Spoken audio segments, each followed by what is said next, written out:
अब आइए आपको बताते हैं कि जब संसद में यह बिल पेश किया गया तो वित्त मंत्री ने क्या कहा। विधेयक पेश करते हुए केंद्रीय वित्त मंत्री निर्मला सीतारमण ने कहा कि आम लोगों का बीमा हमेशा प्रधानमंत्री और केंद्र सरकार की प्राथमिकता रहा है। उन्होंने कहा कि कोविड महामारी के दौरान भी समाज के हाशिए पर रहने वाले वर्गों को बीमा सुरक्षा दी गई।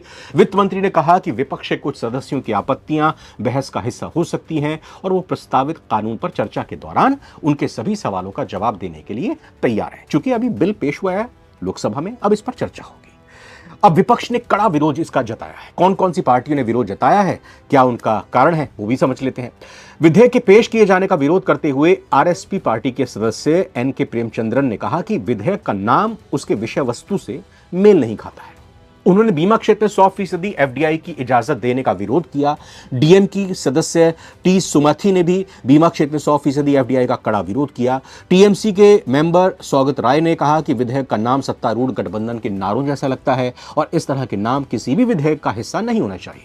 मतलब उनको इसके नाम पर आपत्ति है। इसके काम को लेकर उनकी तरफ से कुछ नहीं कहा गया। हालांकि उन्होंने कहा कि 100% एफडीआई की इजाजत देना बीमा क्षेत्र के लिए एक पिछड़ा कदम होगा। अगर संसद से यह बिल पास हो जाता है तो भारत के बीमा बाजार में दुनिया की बड़ी इंश्योरेंस कंपनी की एंट्री आसान हो जाएगी। कुल मिलाकर माना जा रहा है कि इससे आम लोगों को सस्ता बीमा, बेहतर सेवाएं और ज्यादा ऑप्शन मिल सकते हैं। बीमा योजनाओं की मांग लगातार बढ़ रही है, बाजार बड़ा है और ऐसे समय में यह फैसला सेक्टर के लिए शुरुआत माना जा रहा है। विदेशी कंपनियों के आने से प्रतिस्पर्धा, कंपटीशन बढ़ेगा और इसका सीधा फायदा बीमा ग्राहकों तक पहुंचने की उम्मीद है। सरकार का कहना है कि इन सुधारों से बीमा कंपनियों की कार्यकुशलता बढ़ेगी, प्रक्रियाएं आसान होंगी, पॉलिसी धारकों के हित मजबूत होंगे। उम्मीद है कि इन कदमों से 2047 तक सभी के लिए इंश्योरेंस फॉर ऑल के लक्ष्य को हासिल करने में मदद मिलेगी। जल्दी से क्या है इस विधेयक में खास, वो भी बता देते हैं। ड्राफ्ट जो पेश किया गया है विधेयक में, उसके मुताबिक संशोधन से बीमा क्षेत्र में एफडीआई की सीमा 74 से बढ़ाकर 100% कर दी जाएगी। हालांकि विधेयक में यह भी प्रावधान है कि कंपनी के शीर्ष पदों यानी चेयरमैन, मैनेजिंग डायरेक्टर या सीईओ में से कम एक पद पर भारतीय नागरिक होना अनिवार्य है, ताकि पूरी तरह से मनमानी विदेशी कंपनियों की ना चल सके। विधेयक गैर बीमा कंपनियों के साथ विलय का रास्ता भी साफ करता है।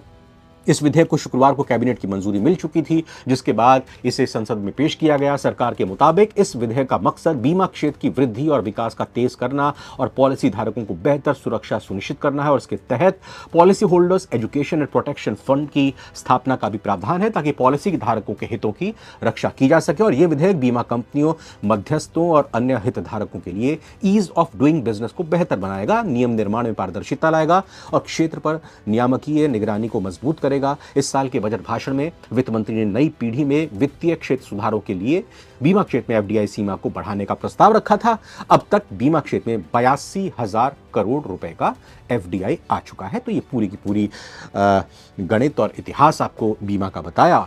उम्मीद करते हैं कि इस बीमा को लेकर जो भी चीज़ें सरकार की तरफ से की जा रही हैं, सदन में इसकी लेकर चर्चा होगी। दोनों सदनों से पास होने के बाद राष्ट्रपति के पास जाएगा, उनकी मंजूरी मिलने के बाद ये कानून बन जाएगा। और अगर ये कानून बनता है तो उसके बाद उम्मीद करनी चाहिए कि बीमा हम सभी के लिए आसान होगा, सुलभ होगा, सुगम होगा और हर व्यक्ति का जीवन स्तर इससे बढ़ेगा और उसको किसी भी अनहोनी में बीमा लेने पर लाभ मिलेगा।